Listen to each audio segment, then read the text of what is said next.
Sasquatch.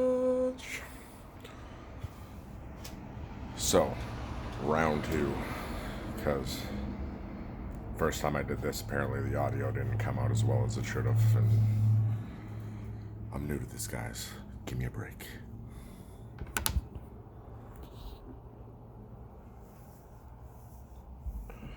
So, in the first video that I tried to make, we were going to go over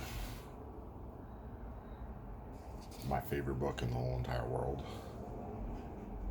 Me and this book have gone through hell and back. Literally, like,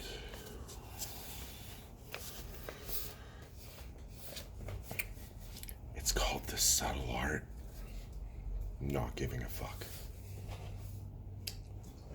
It's a counterintuitive approach to living a good life.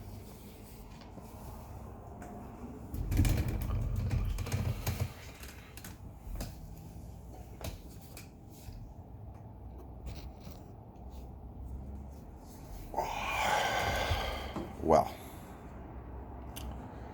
I guess we'll get cracking.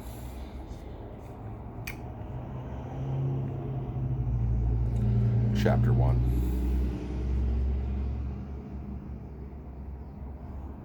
Don't try.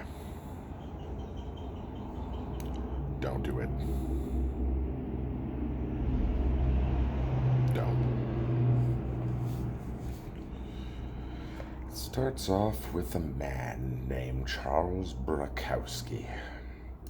Was an alcoholic, a womanizer, a chronic gambler, a lout, a cheapskate, a deadbeat, and on his worst days, a poet. Probably the last person on earth you would ever look to for life advice or expect to see in any sort of self-help book.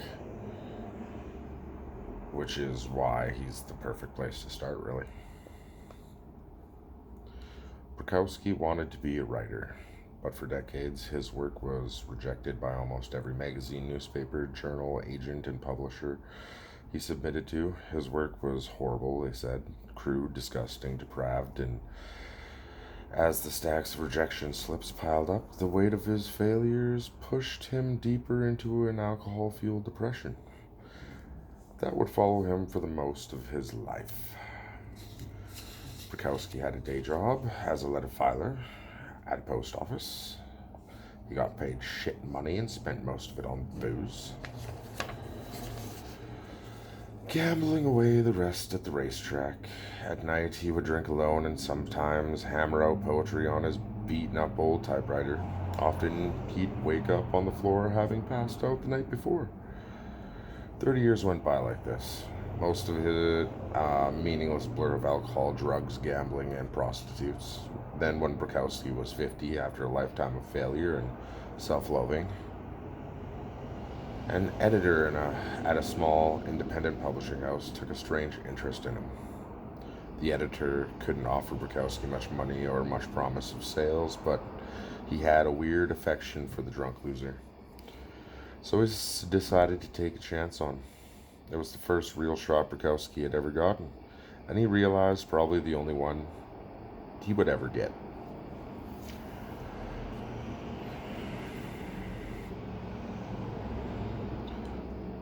Bukowski wrote back to the editor, "I have one of two choices. Stay in the post office and go crazy, or stay out here and play at writer and starve. I have decided to starve." Upon signing the contract, Bukowski wrote his first novel in 3 weeks. It was called simply Post Office. In the dedication he wrote, "Dedicated to nobody."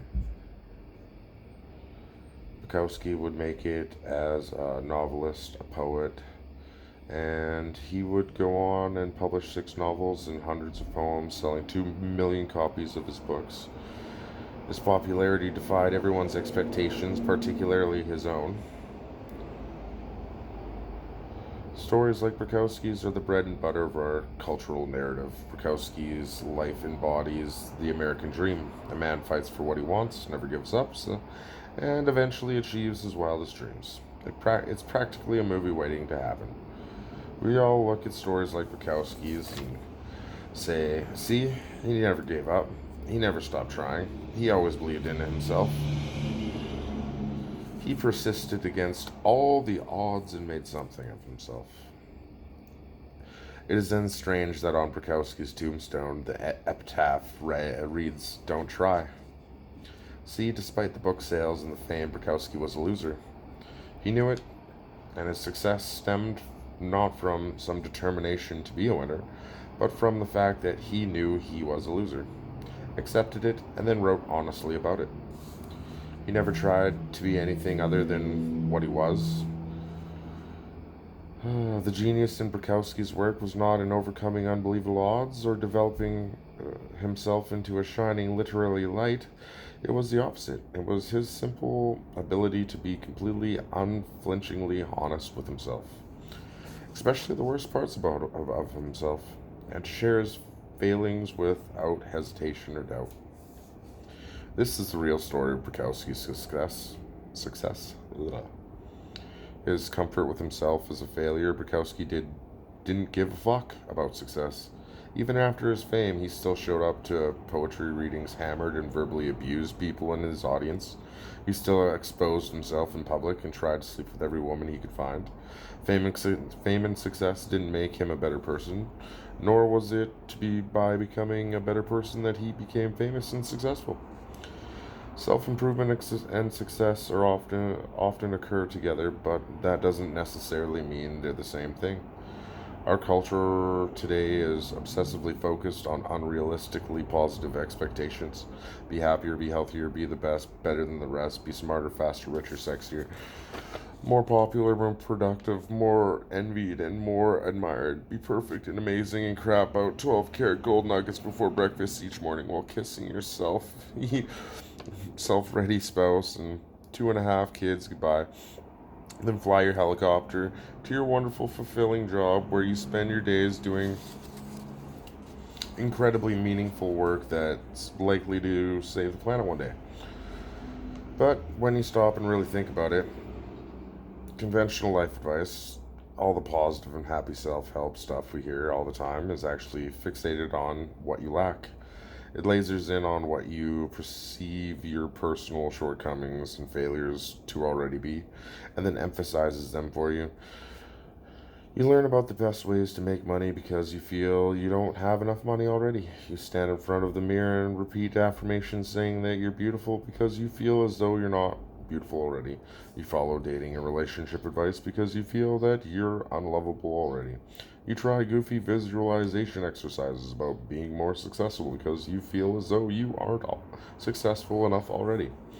Ironically, this fixation on the positive, on the better, on what's better, what's superior, only serves to remind us over and over again of what we are not, and what we lack, and what we should have been, but failed to be.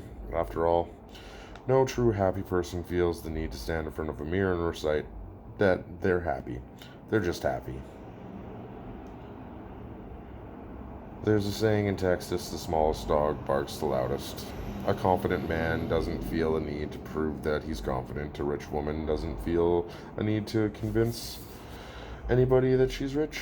Either you are or you're not. And if you're dreaming of something all the time, then you're reinforcing the same unconscious reality over and over, that you are not that. Everyone in their everyone in their TV commercial wants you to believe that the key to a good life is a nice job or a more rugged car or a prettier girlfriend or a hot tub with an inflatable pool for the kids. The world is constantly telling you that the path to a better life is more, more, more, more. Buy more, own more, make more, fuck more, be more. You are constantly bombarded with messages to give a fuck about everything all the time. Give a fuck about a new TV. Give a fuck about having a better vacation than your coworkers. Give a fuck about buying the new lawn ornament. Give a fuck about having the right kind of selfie stick. Why? My guess because giving a fuck about more stuff is good for business. And while there's nothing wrong with good business, the problem is that giving too many fucks is bad for your mental health. It causes you to become overly attached to the superficial and fake, to dedicate your life to chasing a mirage of happiness and satisfaction. The key to a good life is not giving a fuck about more, it's giving a fuck about less. Giving a fuck about only what is true and immediate and important.